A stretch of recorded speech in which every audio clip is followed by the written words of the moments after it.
excited to talk about goal setting and KPIs. I really believe that goal setting is something that is often overlooked. We might set a goal and we don't come back to it. We don't look at it every day, staring us in the face, wondering how to get to that goal. We just kind of accept that we've set it and we accept whether we hit it or not. And oftentimes we are measuring that up at a point where it's too late. So today we're going to talk about how to set good goals within your business and even in your life, and how you can get those KPIs, key performance indicators, defined so that you actually know if you are on your way to hitting that goal or if you need to correct the course a little bit. So when we think about setting goals, everyone has heard of the term SMART goals. They are specific, measurable, attainable, realistic, and time sensitive. All of our goals should meet those things. We can't just say we have a goal to make more money this year or we have a goal to lose weight.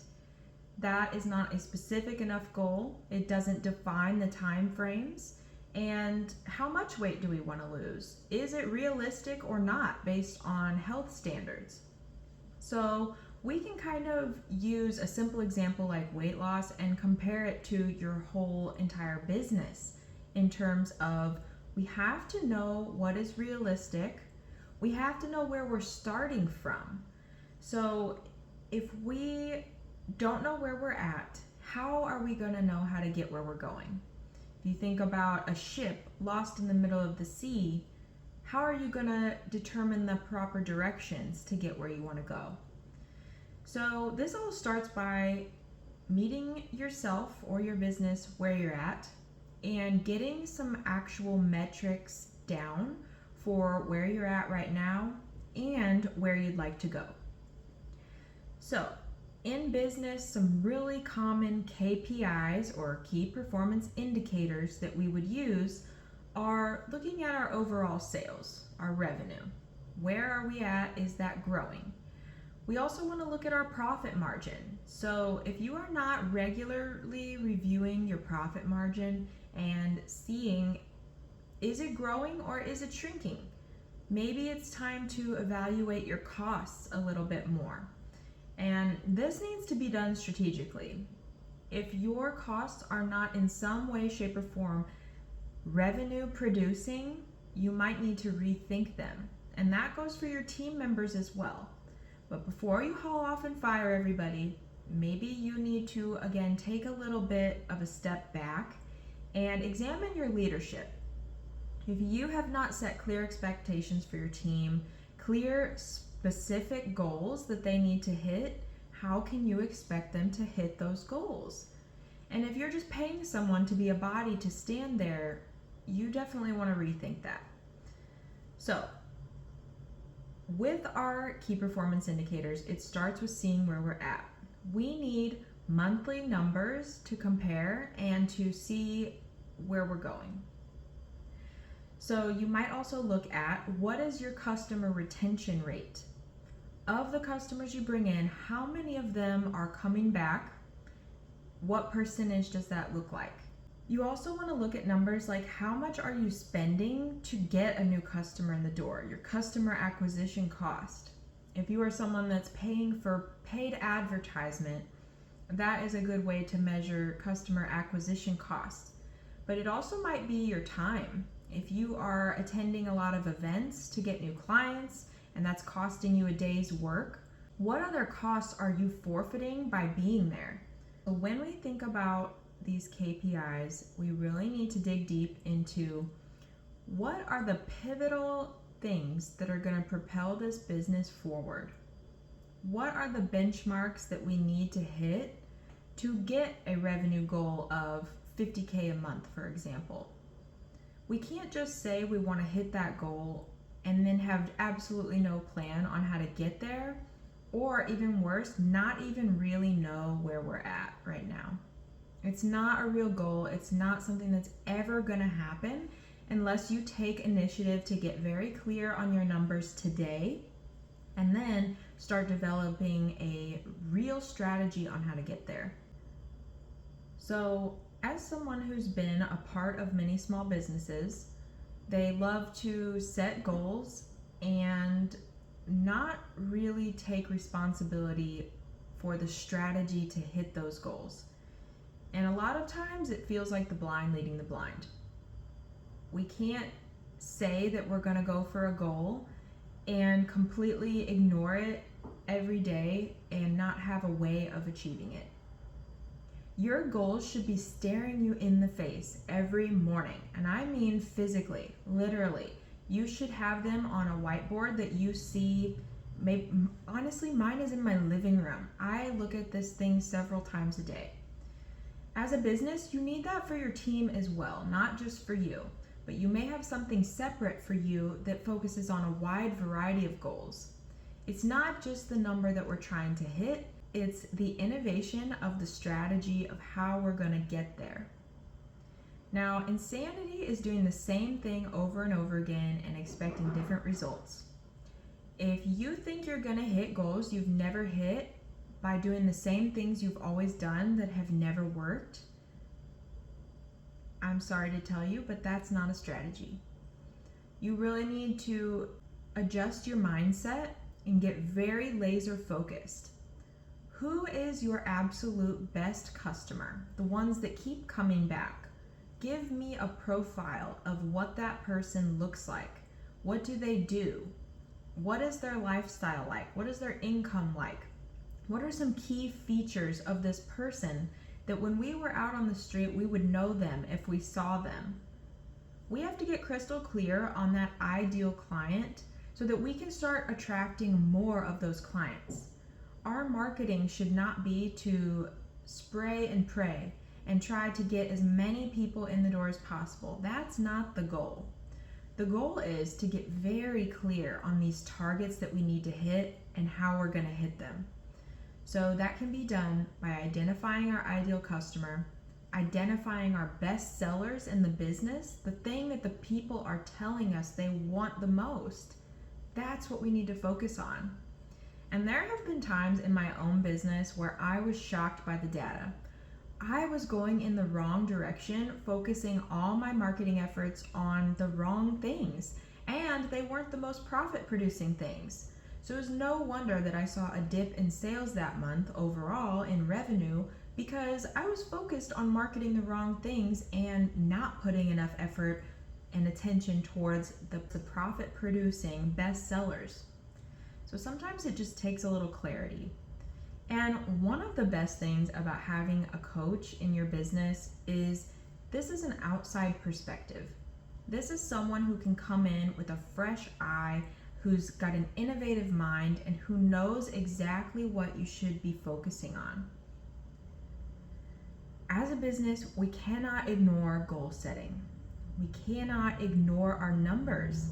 Look, I get it. As a business owner, I used to be someone who said, I'm not good with numbers. Math is not my strong suit. But if you don't take initiative to learn these key things and get on top of them every month to see where you're going, you will be sitting at the end of the year going, well, we didn't hit our goals again. I guess we'll try again next year. But you're not really trying. If you aren't measuring your progress along the way and you don't have a strategy to get there, you're not fooling anyone. You're not really trying. And a business professional who comes in and evaluates your strategies, helps you get clear on those numbers, and has innovative ideas to get them on track, if you bring someone like that in, you are going to have a fresh perspective. You are going to have aha moments that you never knew could exist. So I really invite you to think about having a coach. They also help you with accountability. So it is easy to fall off track when we are on that hamster wheel every day. We are knee deep in the mud of business. And while I feel it is extremely important to delegate, you also have to understand every part of your business and no excuses about that. You can't say you're not a numbers person and be in business. No one is going to care more about your business than you. So if you can't understand the numbers, how can you expect an accountant who isn't in the business every day to really give you sound advice on where you should take the business? You are the visionary. You are the captain of the ship. That goes for your life, that goes for your business. You are leading the team. If they aren't producing results, that finger is pointing right back at you. You have not trained them to produce the results. And of course, you'll get some bad apples in the bunch that you need to let go from time to time. But more often than not, it's that they haven't been provided the resources and the proper instruction on what to do. So sometimes it's just simple little tweaks. And you will learn to love the data. Once you see it every month, it tells you exactly what's happening. And then all it is up to you to figure out the why. It's been said that employees will only care about 70% as much as you do about your business. And I think that's fair. Your business is your baby, oftentimes your main source of income. Of course you're going to care about it, stay up at night thinking about it, and worry when it's not doing well. But worrying doesn't get us anywhere. What gets us somewhere is strategy, accountability, goal setting, and having the courage to pivot when the data is telling you that something needs to be changed. Now, mindset plays a big role in these KPIs as well.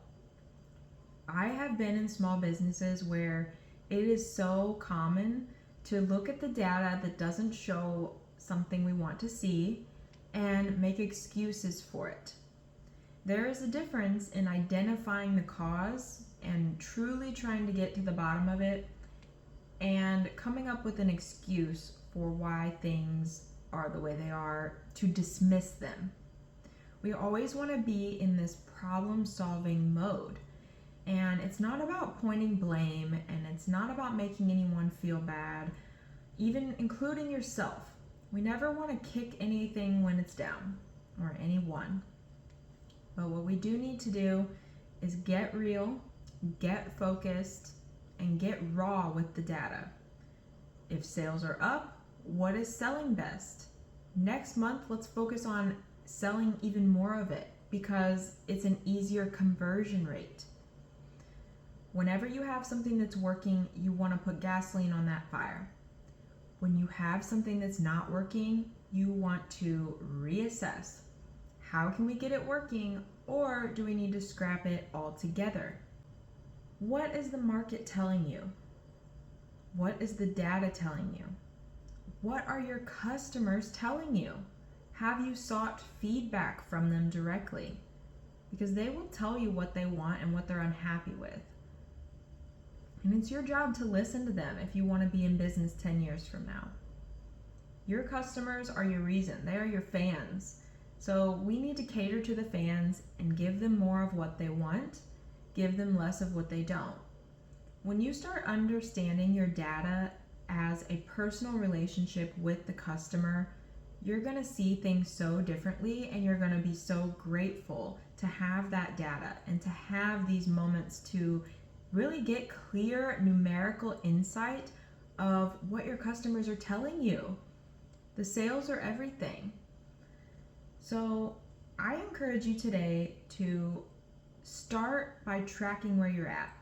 Don't change anything up just yet, but make sure you are getting clear on these numbers. Where is your money going every month?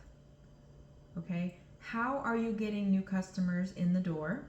And what is that number attached every single month to those new customers?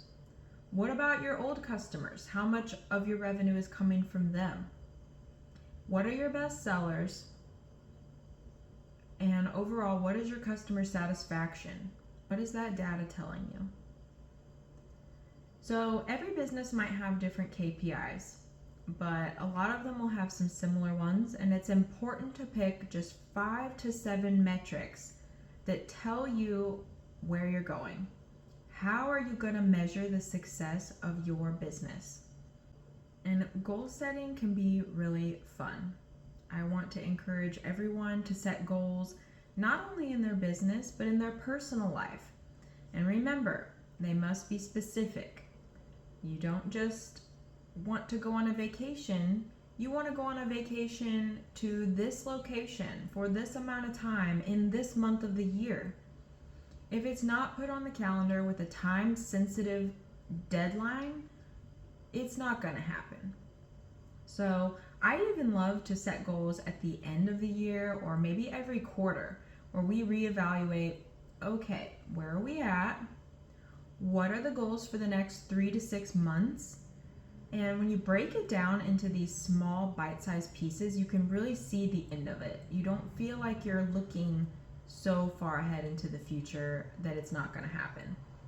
6 months down the line, it's going to happen. Unless you're wiped off this earth and that's your calling, you're going to get there no matter what. So you might as well look at the steps that need to be taken to hit these goals that you have in mind and see what you can do about getting them done. If you are looking at the data every week, every month, you're going to see, am I headed towards that goal or am I not? Have I really focused on getting to that goal by trying the strategy that I put in place for myself? If not, then it's time to get clear on why not. Maybe it's a time issue and I need to set an hour of each day to focus on this new strategy that I set for myself. So this is something a coach can really help you get clarity on. Sometimes it's so hard to see the forest for the trees, and that is what I help business owners do. And I can help in any goal setting area, but I really love business owners because, as I've mentioned before, if you are pouring gasoline on your fire, but your fire is not even going right now, we don't have a working system, we don't have data that we're measuring very well, we don't really know where we're at. So how are we expecting to just throw some money at marketing and expect that to be an effective strategy? I really encourage business owners to take the time to learn these things themselves. And once you fully grasp it and understand, these are our KPIs, this is our profit margin, this is our best seller, you can teach that to your team, and eventually you can delegate it out to a manager or even an accountant or whatever you see fit, a bookkeeper. But you have to first understand it because you are going to care more than anybody else. So if you need a little help and you need a little clarity on the steps to take to get that achieved, please get in touch with me in Spirit Flow on Facebook, YouTube, Instagram. Just send a message and I would be happy to do a free evaluation of your small business and see if I'm able to help you get a little bit more clarity on those goals. Thank you so much for listening. I really encourage you to subscribe, leave a review, a comment, give me some feedback on this podcast. What are you liking about it, and what would you love to hear more of? As I said, I'm a business owner myself, and I started with a small service-based business, and I've also offered marketing services in the past. But I realized business owners really need help in the day-to-day stuff that they are working on. Sometimes that looks like numbers, goal setting, team training, strategy for hitting their goals. These are simple things that, when put into place, these building blocks form a foundation so strong that by adding a little marketing onto a solid framework, you are ensuring that you are going to be around for years to come. You're going to give customers more of what they want. It's going to be easier for you because you know exactly what's going on for your business and how to grow it at any given time. And you're just going to feel happier. The team culture is going to be better. Everyone is going to know the goals and how to get them. So if you're interested in working with me, please reach out. And in the meantime, let me know what you're thinking about this podcast. I hope you all have a wonderful day. Go set some goals.